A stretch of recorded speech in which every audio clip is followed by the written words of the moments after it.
चलिए आज शुरू करते हैं चैप्टर 5। इसके जितने भी इंपॉर्टेंट क्वेश्चन होंगे और ऑब्जेक्टिव उनको हम वन बाय वन करके रीड करेंगे।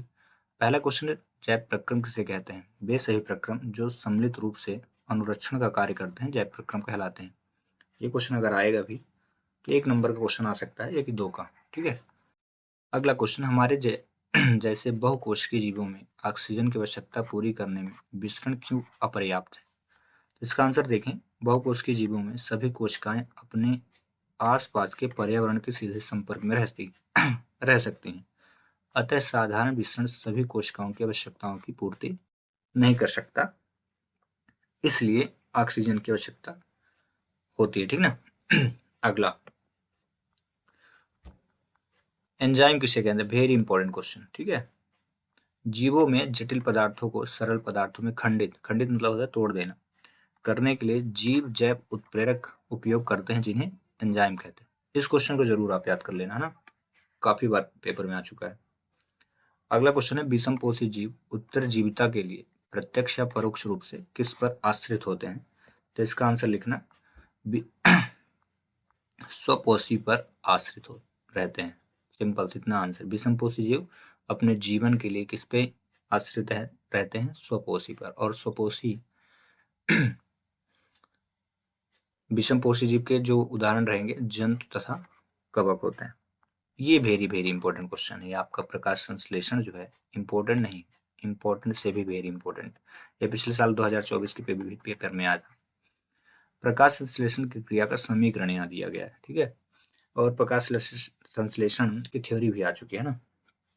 तो समीकरण देखें, प्रकाश संश्लेषण में कार्बन डाइऑक्साइड, जल, क्लोरोफिल और सूर्य की प्रकाश की उपस्थिति, ये सारी चीजें होती हैं। ये सारी चीजें मिलके ही प्रकाश संश्लेषण की क्रिया होती है। तो देखो, कार्बन डाइऑक्साइड और जल, कार्बन के जो 6 अणु हैं और जल के 12 अणु जब आपस में क्रिया करते हैं तो ग्लूकोज का निर्माण होता है। ये क्या है? ग्लूकोज है।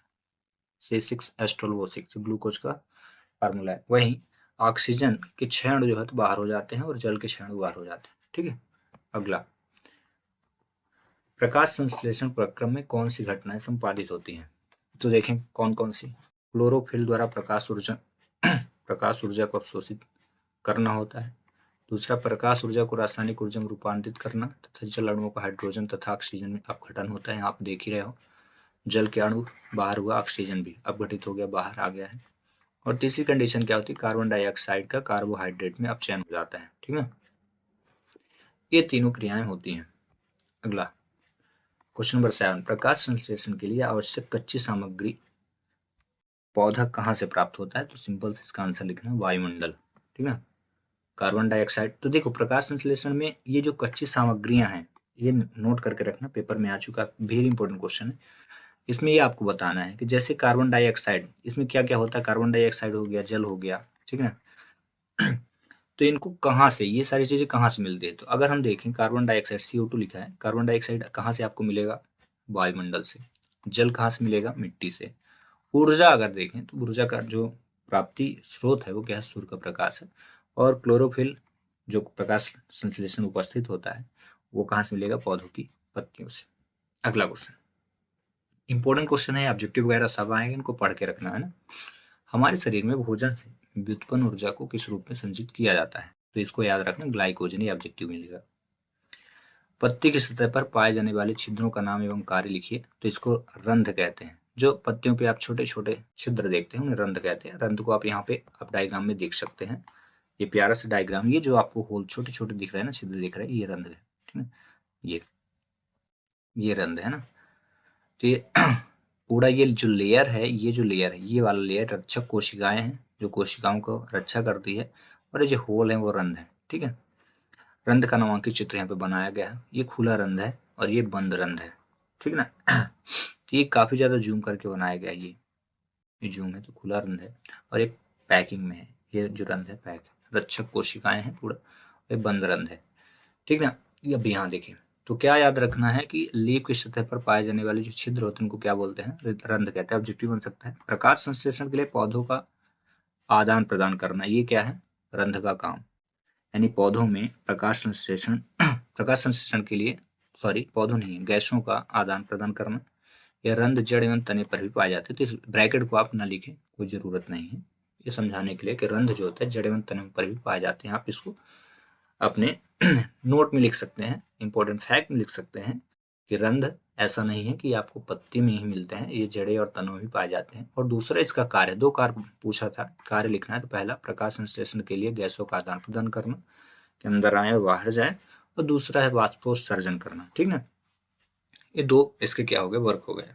अगला क्वेश्चन देखते हैं, क्वेश्चन नंबर 11, रंध्र में रक्षक कोशिकाओं की संख्या कितनी होती है? ठीक ना, तो याद रखना रंध्र के दोनों 2 रक्षक कोशिकाएं पाई जाती हैं, और रक्षक कोशिकाओं की जो भीतरी भित्ति मोटी एवं बाहरी भित्ति क्या होती है, पतली। 2 भित्तियां होती हैं, एक भीतरी एक बाहरी, मतलब 2 रक्षक कोशिकाएं पाई गई, जिसमें भीतरी भित्ति क्या होगी, मोटी, और बाहरी भित्ति क्या हो जाएगी, पतली। ठीक है, अगला क्वेश्चन देखिए, वे जीव जो पोषण के लिए प्रत्यक्ष एवं अप्रत्यक्ष रूप से पौधों या स्वपोषी पर निर्भर होते हैं, उन्हें क्या कहते हैं? तो इसे याद रखना, विषमपोषी, से पहले भी ये थ्योरी आप पढ़ चुके हैं। ठीक ना, एवं ऐसे पोषण को विषम पोषण कहते हैं। ठीक है, वेरी वेरी इंपॉर्टेंट, 1 नंबर का ऑब्जेक्टिव दोनों बन सकते हैं। वे जीव जो कार्बन डाइऑक्साइड, जो कहाँ से मिलती है कार्बन डाइऑक्साइड अगर पूछे तो कहाँ से मिलेगी, वायुमंडल या बाहर से। ठीक है, एवं जल ग्रहण करके क्लोरोफिल एवं सौर प्रकाश की उपस्थिति में प्रकाश संश्लेषण की क्रिया द्वारा अपना भोजन स्वयं बनाते हैं, उन्हें क्या कहते हैं? वेरी इंपॉर्टेंट क्वेश्चन, तो उन्हें क्या कहते हैं? स्वपोषी। पहला अगर इतना बड़ा थ्योरी आई, देन उसको पूछा क्या कहते हैं, तो उन्हें स्वपोषी आप लिखेंगे। अदरवाइज पूछा स्वपोषी किसे कहते हैं, तो यहाँ से आपको आंसर उठाना है, वे जीव जो कार्बन डाइऑक्साइड में जल ग्रहण करके क्लोरोफिल एवं सौर प्रकाश की उपस्थिति में प्रकाश संश्लेषण क्रिया द्वारा अपना भोजन स्वयं बनाते हैं, उन्हें स्वपोषी कहते हैं। और जो ऐसा पोषण होता है उसे स्वपोषण कहते हैं। ठीक ना, ये चीज नोट करके याद कर लेना। पौधों में रंध्र कब बंद हो जाता है? क्योंकि रंध्र 2 है, एक खुला रंध्र एवं बंद रंध्र। तो ये देखें कब रंध्र बंद हो जाता है, तो जब प्रकाश संश्लेषण के लिए कार्बन डाइऑक्साइड की आवश्यकता नहीं होती। देखिए कितना प्यारा है, प्रकाश संश्लेषण शुरू है, अगर कार्बन डाइऑक्साइड की उपयोगिता नहीं है पौधों को, तब पौधों इन छिद्रों को बंद कर देते, जो पौधों में छिद्र रहते हैं तो रंध्र को बंद कर देते हैं। ठीक ना, अगला, पौधे में रंध्र खुलने में रक्षक कोशिकाएं कैसे कार्य करती हैं, आपको बताना है। तो रक्षक कोशिकाओं में जब जल अंदर जाता है तो फूल जाती है और रंध्र खुल जाता है। या यूं कहा जाए, पूछा जाए कि पौधों में रंध्र कब खुलता है, याद रखना जब जल का आवागमन कराना होता है, यानी अंदर लेना होता है, जल को जब अंदर लेना होता है तो क्या होती है, वो फूल जाती हैं जो रक्षक कोशिकाएं होती हैं, और रंध्र खुल जाता है। ठीक है, अगला क्वेश्चन देखते हैं, वेरी इंपॉर्टेंट। आप इस थ्योरी को अगर अच्छे से पढ़ लें तो इस चैप्टर से जितने ऑब्जेक्टिव 2 नंबर के या 3 नंबर क्वेश्चन आने को आप कर लेंगे आसानी से ना। पौधों में रंध्र कैसे बंद होता है? ठीक है, तो जब रक्षक द्वार कोशिकाएं सिकुड़ती हैं तो रंध्र बंद हो जाता है। ठीक है, अगला क्वेश्चन, पौधे वायुमंडलीय नाइट्रोजन को किस रूप में ग्रहण करते हैं? तो याद रखना नाइट्रेट के रूप में यह ऑब्जेक्टिव बनेगा, ये भी ऑब्जेक्टिव का। अगला, विषम पोषित जीव के नाम बताना है, तो 1 या 2 अंक के आएंगे, तो फफूंद, ईस्ट, मशरूम। ठीक है, अगला, ऐसे जीव के नाम लिखना है जो पौधे एवं जंतुओं को बिना मारे उनमें पोषण प्राप्त करते हैं उनसे। ठीक है, तो अमरबेल, किलनी, जू, लीच और फीताकृमि, ये ऐसे जीव हैं। ठीक ना, जो पौधों में लिखा ना, ऐसे जीवों के नाम बताइए जो पौधों एवं जंतुओं को बिना मारे, ना तो पौधों के मारते हैं, ठीक है ना, और न जंतुओं को मारते, लेकिन उनसे पोषण जो लोग ले लेते हैं। ठीक ना, जैसे यहाँ जू को हम बात करें, जुआ है, अब जुआ पोषण लेता है हर एक मानव के शरीर में, सिर में अगर ये जू आ गया तो क्या व्यक्ति की हत्या करता है? हत्या नहीं करता है, लेकिन व्यक्ति के सिर में रह करके अपना पोषण करता रहता है, कुछ ना कुछ खाएगा। ये है कि खुजली वगैरह होने लगती तो 90% लोग समझ जाते हैं जू हैं, चलो इनको निकालें। तो क्या करते हैं, क्या आपकी मौत करते हैं? मौत नहीं करते, बिल्कुल नहीं करते, लेकिन अपना पोषण करते हैं। तो इनके एग्जाम्पल याद रख लें, अमरबेल हो गया, किलनी हो गई, है ना, किलनी भी लग जाती है ये जानवर वगैरह में। हाँ, ये है कि इतना जल्दी किलनी से जंतुओं की मौत नहीं होती, लेकिन कमजोरी जरूर हो जाती है, धीरे धीरे फिर वो मृत्यु की ओर पहुंच जाते हैं। ठीक है, एग्जाम्पल हो गए। कितना अच्छा है, नॉलेजेबल क्वेश्चन है, ये आप किसी को भी बता भी सकते हैं, खुद के लिए नॉलेजेबल क्वेश्चन है ना। बायो एक वैसे भी साइंस है ही, साइंस का मतलब ही होता है टू नो, टू नो मतलब होता है जानना। यदि कोई व्यक्ति साइंस पढ़ रहा है और उसके अंदर जिज्ञासा नहीं है कुछ भी जानने की, तो उसके लिए साइंस किसी काम का नहीं। जब आप साइंस पढ़ें तो आपके अंदर ये भाव होना चाहिए कि चलो आज कुछ सीखते हैं, अगर सीखने के लिए पढ़ेंगे तो मजा ही मजा है, बाकी बोरिंग बना के पढ़ेंगे, बोझ मान के पढ़ेंगे तो किसी काम का नहीं। तो चलिए अगला क्वेश्चन देखते हैं, कुछ सीखते हैं नया। एक कोशिकीय जीवों में भोजन कैसे ग्रहण किया जाता है, जिनमें एक कोशिकाएं होती हैं, ठीक ना। तो एक कोशिकीय जीवों में भोजन संपूर्ण शरीर से विसरण क्रिया द्वारा लिया जा सकता है, ठीक है। अगला क्वेश्चन, अमीबा किस रचना के द्वारा भोजन ग्रहण करता है, तो अमीबा कोश की सतह से अंगुली जैसे अस्थायी प्रवर्त की मदद से भोजन ग्रहण करता है। ये सब ऑब्जेक्टिव बनेंगे। वही क्वेश्चन नंबर अगला, अमीबा में कूटपाद का क्या कार्य है, तो अमीबा में कूटपाद चलन एवं भोजन ग्रहण करने में कार्य करता है। अगला क्वेश्चन, एक कोशिकीय जीव का नाम लिखना जिसका आकार निश्चित होता है, तो ये याद रखना पैरामीशियम में objective, very important question, very very very. अगला क्वेश्चन देखें, लाला ग्रंथि या लार ग्रंथि कितना अच्छा है, इसको मैंने पढ़ा था एनसीईआरटी की थ्योरी में, अच्छा था, चैप्टर के अंदर पढ़ा था। निकलने वाले रस को क्या कहते हैं, तो याद रखना लाल या लाला रस। लाल ग्रंथि या लार ग्रंथि, लाला ग्रंथि या लार ग्रंथि, तो कौन सा रस निकलता, तो वही बस रस ऐड कर देना, बाकी वही। लार में पाए जाने वाले एंजाइम, ये वेरी वेरी इंपॉर्टेंट क्वेश्चन है ना। तो लार का जो एंजाइम वो क्या है, लार एमाइलेज, ठीक है। अगला क्वेश्चन देखते हैं, बहुत अच्छी टॉपिक है। मनुष्य के अमाशय की भित्ति में कौन सी ग्रंथियां पाई जाती हैं, तो जठर ग्रंथि पाई जाती है, ठीक ना। अगला क्वेश्चन देखें, स्टार्च के जटिल अणु को सरल शर्करा में कौन सा एंजाइम परिवर्तित करता है, ठीक ना, तो एमाइलेज, ठीक है। एमाइलेज एंजाइम है जो लार में पाया जाता है, और ये क्या करता है, जटिल अणु जो होते हैं उनको कन्वर्ट कर देता है किसमें, शर्करा में। अगला क्वेश्चन, अमाशय की जठर ग्रंथियों से स्त्रावित होने वाले एंजाइम के नाम लिखना है, तो हाइड्रोक्लोरिक अम्ल हो गया, एक प्रोटीन पाचक एंजाइम जैसे पेप्सिन या श्लेष्मा। अगला क्वेश्चन देखते हैं, मनुष्य के अमाशय की जठर ग्रंथियों से स्त्रावित होने वाले श्लेष्मा या म्यूकस, उन्हीं को बोलते हैं। श्लेष्मा को ही क्या एक नाम है, म्यूकस। तो जरूरी नहीं आप दोनों याद करें, बट नॉलेज के लिए आप देखते रहे ना, का कार्य लिखना है। तो अमाशय के आंतरिक स्तर की अम्ल से रक्षा करने का काम क्या होता है, श्लेष्मा या म्यूकस का। पूछा जाए कि म्यूकस का कार्य क्या है, तो क्या लिखेंगे, अम्ल से रक्षा करना। अब चलते हैं, ये ऑब्जेक्टिव आ चुका है। मनुष्य के आहार नाल का सबसे लंबा भाग कौन सा है, जिसको आप जरूर याद कर लें, बिल्कुल इग्नोर ना करें, क्षुद्रांत, ठीक है। अगला, घास खाने वाले शाकाहारी या सेल्यूलोज पचाने के लिए क्षुद्रांत कैसी होती है, तो बताना है आपको, लंबी क्षुद्रांत होती है। घास खाने वाले जो शाकाहारी जीव होते हैं, जैसे जानवर हो गया, गाय हो गया, तो इनके जो क्षुद्रांत होगी कैसी होगी, लंबी क्षुद्रांत होती है। वहीं मांसाहारी जानवर जैसे बाघ की क्षुद्रांत कैसे होगी, तो इनकी छोटी रहती है, क्योंकि मांस का पाचन सरलता से हो जाता है। देखिए, साग सब्जी खाएंगे, शाकाहारी चीजें खाएंगे तो इनका पाचन टाइम लगेगा, जबकि मांस खाने का पाचन जल्दी हो जाता है। ऐसा साइंस में ऐसा लिखा है, बट आप ट्राई न करें, यह अनुचित कार्य है। बहुत सारी चीजें ऐसी हैं जो खाने योग्य हैं, तो वो खाएं, अच्छी चीज है ना। कार्बोहाइड्रेट, प्रोटीन, वसा का पूर्ण पाचन मनुष्य में आहार नाल के किस भाग में भोजन अम्लीय रहता है, बताना है, तो क्षुद्रांत, ठीक है। तो आहार नाल के किस भाग में कार्बोहाइड्रेट, प्रोटीन और वसा का पूर्ण पाचन मनुष्य के भोजन अम्लीय बना रहता है, तो क्षुद्रांत याद रखें। मनुष्य के आहार नाल के किस भाग में भोजन अम्लीय, तो ये क्या रहेगा, अमाशय। ये थोड़ा सा क्वेश्चन में एरर है, इस क्वेश्चन को देखो कैसे इसको पढ़ना है। कार्बोहाइड्रेट, प्रोटीन, वसा का पूर्ण पाचन मनुष्य के कहाँ पर होता है, मनुष्य के किस भाग में, यहाँ से मनुष्य के किस भाग में, अब फिर लिख देना होता है, इतना भर क्वेश्चन रहेगा, होता है, बाकी सारी चीजें गलत हो गई हैं, आगे वाले टॉपिक उठा लिया गया, तो ये क्षुद्रांत होगा। फिर मनुष्य के आहार नाल के किस भाग में भोजन अम्लीय रहता है, तो ये अमाशय होगा, ठीक है, क्वेश्चन रॉन्ग था। अगला, मनुष्य के यकृत से स्त्रावित होने वाले रस का नाम लिखना, तो पित्तरस। वहीं अगला क्वेश्चन देखें, अमाशय से आने वाले भोजन को क्षारी कैसे बनाया जाता है, क्योंकि अमाशय से भोजन अम्लीय रहता है और क्षारी बनाना, तो क्या होगा, अग्नाशयिक एंजाइमों की क्रिया द्वारा। अगला, मनुष्य के पाचन में पित्त लवण का कार्य क्या है, तो पित्त लवण वसा की बड़ी गोलिकाओं को छोटी गोलिकाओं में खंडित कर देता, तोड़ देता है, ठीक है। अगला क्वेश्चन, मनुष्य में इमल्सीकृत वसा का पाचन किस एंजाइम द्वारा होता है, तो लाइपेज, ये याद रखना भाई, अच्छा है ना। अगला देखते हैं, मनुष्य में पचित भोजन क्षुद्रांत में किस संरचना द्वारा अवशोषित किया जाता है? तो दीर्घ रोम अंगुली जैसे प्रवर्धित रहता है। तो आप दीर्घ रोम याद रखें, ये बताया गया है कि अंगुली जैसे की आकृति रहती है। अगला क्वेश्चन देखें, मनुष्य की क्षुद्रांत में दीर्घ रोम का क्या कार्य लिखना है?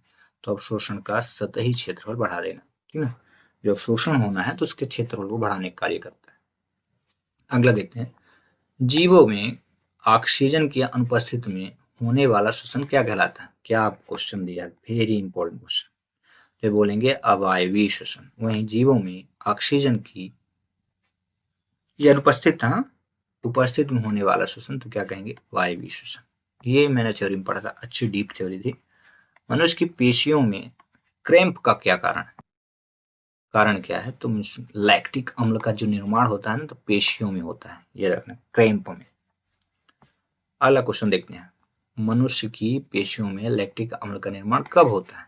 ठीक ना, तो ये याद रखना, जब ऑक्सीजन का अभाव हो जाता है तो पायरुवेट 3 कार्बन वाले अणु लैक्टिक अम्ल में परिवर्तित होते हैं। तो कब होता है? तो याद रखना, जब शरीर में पेशियों में ऑक्सीजन का अभाव होता है तब ऐसी कंडीशन होती है। और बनाने वाला जो अणु है कौन है? पायरुवेट।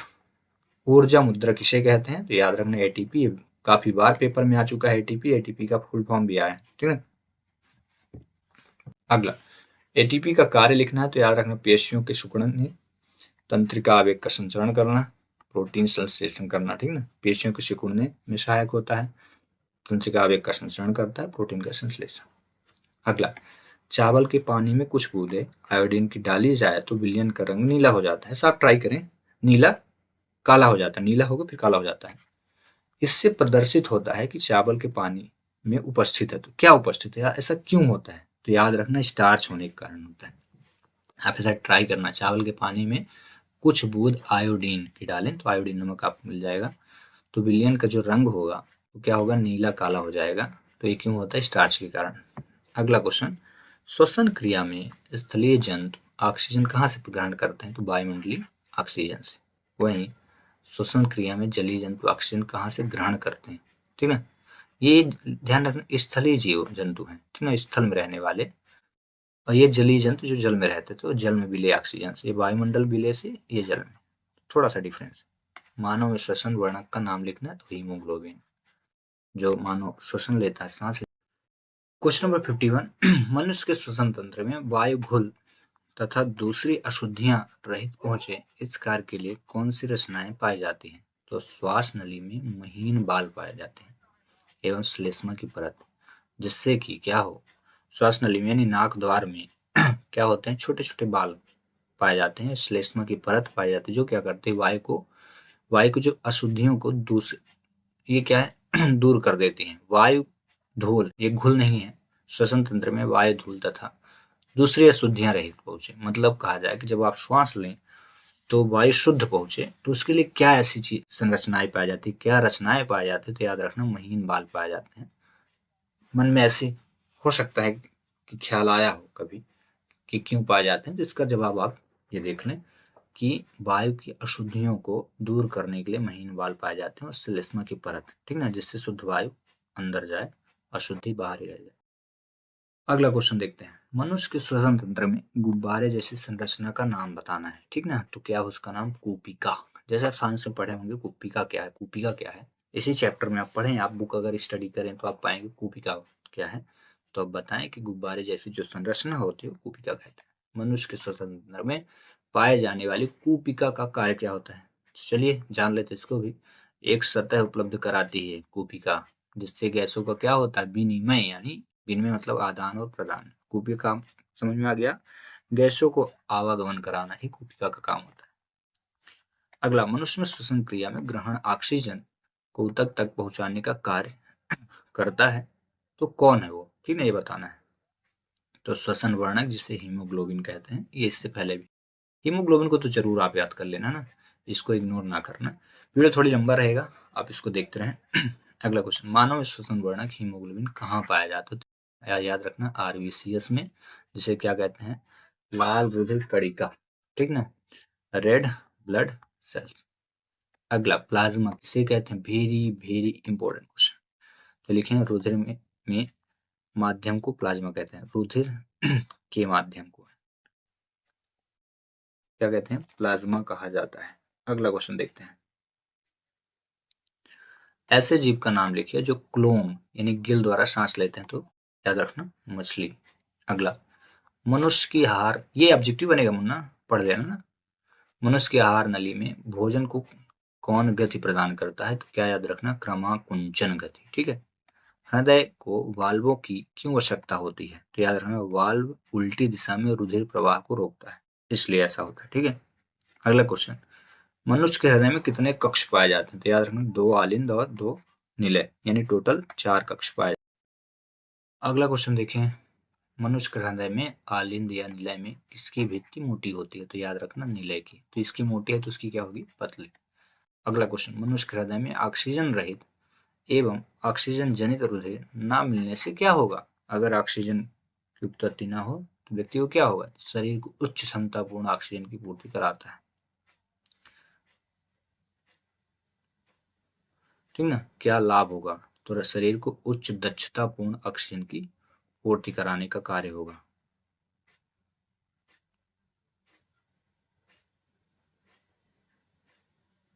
ये क्वेश्चन का आंसर रॉन्ग है। अगला, ऐसे जीवों का नाम लिखिए जिन्हें उच्च दक्षतापूर्ण ऑक्सीजन की आवश्यकता होती है, तो क्या होगा, पक्षी और स्तनधारी जंतुओं में। अगला क्वेश्चन, पक्षी एवं स्तनधारी को उच्च ऊर्जा की आवश्यकता क्यों होती है, तो अपने शरीर का नियत तापक्रम बनाए रखने के लिए ऐसा आवश्यकता होती है। अगला क्वेश्चन देखिए, ऐसे जंतुओं के नाम लिखना है जिनके हृदय में 3 कोष्ठ पाए जाते हैं, तो याद रखना जल, स्थलचर या बहुत से सरीसृप। ठीक है। मछली के हृदय में कितने प्रकोष्ठ, याद रखना 2 प्रकोष्ठ, ये ऑब्जेक्टिव है। मछली के शरीर में एक चक्र में कितनी बार रुधिर हृदय में आता जाता है, तो 1। ठीक ना, ये क्वेश्चन वेरी इंपॉर्टेंट है।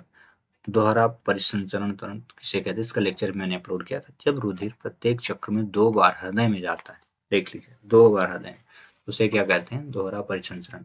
छोटा सा है, 2 अंक का, ये ऑब्जेक्टिव बनेगा तो 1 अंक का है ना, एक वर्ड में, एक वाक्य में लिखने के लिए। तो कितना शॉर्ट एंड स्वीट सा आंसर याद कर लेना। रक्तदाब किसे कहते हैं, तो रुधिर वाहिकाओं की भित्ति के विरुद्ध जो दाब लगता है उसे क्या कहते हैं, रक्तदाब।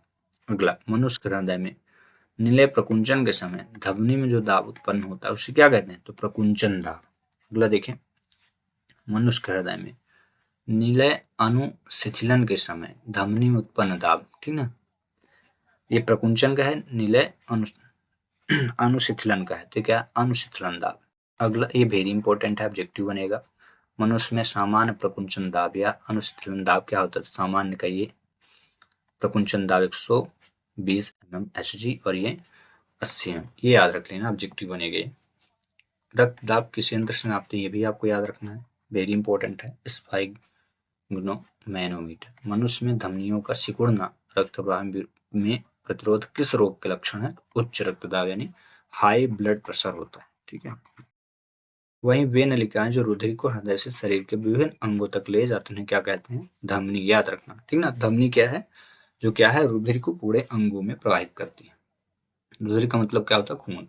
अगला, धमनी की भित्ति कैसी होती है, तो याद रखना मोटी तथा लचीली। अगला, वे नलिकाएं जो विभिन्न अंगों से रुधिर एकत्र करके वापस हृदय में लाती हैं उन्हें क्या कहते हैं, तो सिराएं, है ना। अंगों से रुधिर को एकत्रित करती हैं और हृदय की ओर ले जाती हैं। देखिए, जो धमनी है वो क्या करती है, रुधिर यानी रक्त को पूरे शरीर में अंगों में ले जाती है, और वहीं शिराएं क्या करती हैं, इनको इकट्ठा करके हृदय में ले जाती हैं। प्लेटलेट्स का कार्य, ये बड़ा अच्छा क्वेश्चन, प्लेटलेट्स का कार्य। अगर इसकी कमी हो जाए तो व्यक्ति की रोग प्रतिरोधक क्षमता कम हो जाती है, एनर्जी खत्म हो जाती है व्यक्ति। तो रक्त स्त्राव के स्थान पर रुधिर का थक्का बनाकर मार्ग अवरुद्ध कर देती है प्लेटलेट्स। ठीक है, ये कार्य। अगला, लसिका किसे कहते हैं, कोशिकाओं की भित्ति होना चाहिए, मिट्टी नहीं, भित्ति में उपस्थित छिद्रों द्वारा कुछ प्लाज्मा, प्रोटीन तथा रुधिर कोशिकाएं बाहर निकलकर ऊतक के अंतर कोशिकीय अवकाश में आ जाते हैं, जिसे क्या कहते हैं, लसिका। Important question. लसिका का रंग, तो क्या लिखेंगे, रंगहीन। प्रकाश संश्लेषण क्रिया पौधों में किस भाग में संपन्न होती है, तो याद रखना पत्ती में। ये ऑब्जेक्टिव है भाई, ऐसे ऑब्जेक्टिव होते हैं प्यारे छोटे छोटे। अगला, जाइलम का कार्य, ये भी आ चुका है क्वेश्चन ऑब्जेक्टिव में। जाइलम जड़ के द्वारा मृदा से जल और खनिज लवण को अवशोषित कर पौधों के विभिन्न भागों तक पहुंचाते हैं। अफ्लोएम का कार्य याद रखना, भोजन को पौधों के विभिन्न भागों तक पहुंचाते हैं। जाइलम क्या करते हैं, मृदा से जल को लेंगे और खनिज लवण को अवशोषित करेंगे और पौधों को पहुंचाएंगे। वित्त तो कर लिए, लेकिन अब भोजन तो नहीं लिए हैं, तो फ्लोएम भोजन को पहुंचाते हैं। ठीक ना, जाल जल को, अब भोजन, आइए भोजन को। अगला, पौधों में जल की हानि किसके द्वारा होती है? तो रंध्र यानी पत्तियों में पाए जाते हैं, रंध्र के द्वारा। उत्सर्जन किसे कहते हैं? तो ये भी ऑब्जेक्टिव या 2 अंक का क्वेश्चन। तो हानिकारक उपापचयी वर्ज्य, वर्ज्य मतलब खराब पदार्थों का निष्कासन उत्सर्जन कहलाता है। अगला क्वेश्चन देखिए, मानव के उत्सर्जन तंत्र के अंगों के नाम लिखना है कि मानव के ऐसे कौन से अंग है जो शरीर से वेस्टेज मटेरियल यानी खराब चीजों को बाहर निकालते। तो पहला एक जोड़ा वृक्क, ठीक ना, किडनी जिसे बोलते हो, ठीक ना। दूसरा एक जोड़ी मूत्रवाहिनी, तीसरा एक मूत्राशय और एक रहता मूत्र मार्ग। तो 1 2 3 4, ठीक है। अगला, प्रत्येक वृक्क में पाए जाने वाले निस्यंदन एकक को क्या कहा जाता है? तो याद रखना, नेफ्रॉन या वृक्काणु। कृत्रिम वृक्क द्वारा नाइट्रोजनी अपशिष्ट उत्पादों को रुधिर से निकलने की युक्ति क्या कहलाती है? तो याद रखना, अपवहन, डायलिसिस, ठीक ना।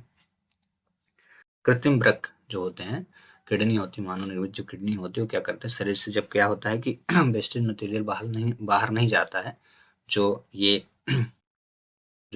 कहा जाए कि उत्सर्जन तंत्र वाले अंग हैं, तब फिर इनका प्रयोग किया जाता है, डायलिसिस के द्वारा उसको बाहर निकाल देते हैं। इसकी भी लेक्चर मैंने अपलोड की थी।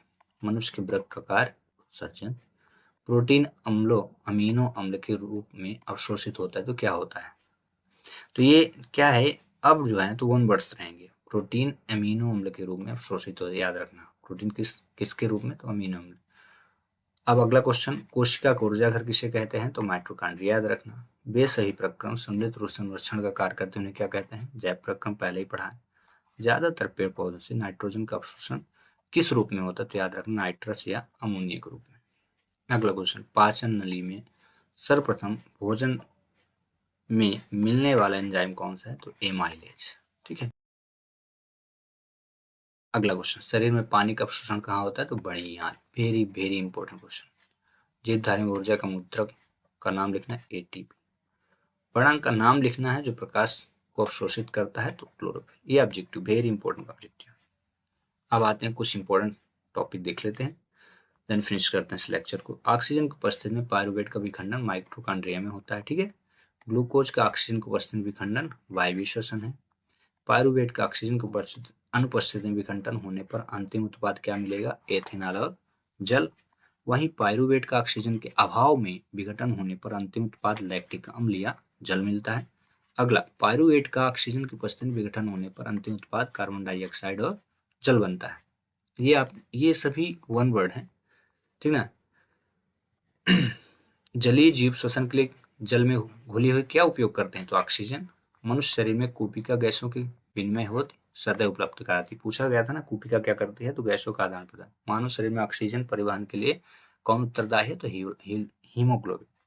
शरीर सर्व जंतु में कितने प्रकोष्ठ, कितने लिखोगे आप? 3। धमनियों की भित्ति कैसी? मोटी लचीली। धमनियों में कपाट पाए जाते हैं, याद रखना, धमनियों में क्या पाए जाते हैं? कपाट पाए जाते हैं। अब अत्यधिक रक्तस्राव की दशा में प्लेटलेट्स रक्त का थक्का जमा कर अनुरक्षण करता है अत्यधिक मात्रा में। तो कौन रक्त का थक्का जमाने का काम कौन करता है? प्लेटलेट्स। पादपों में जल का संवहन कौन करेगा? जलोतक। और पादों में भोजन, पादप मतलब होता है पौधे, याद रखना है ना। पादपों में जल का संवहन जाइलम और पादों में भोजन का संवहन कौन करेगा? फ्लोएम ऊतक, याद रखना ना। वेरी वेरी इंपॉर्टेंट क्वेश्चन है, वेरी वेरी इंपॉर्टेंट। चलिए, तो इस प्रकार लेक्चर नंबर 5 भी हुआ कंप्लीट। अब हम डिस्कस करेंगे, चर्चा करेंगे अगले लेक्चर में। आपने इतना समय दिया उसके लिए धन्यवाद। मिलते हैं नेक्स्ट वीडियो में।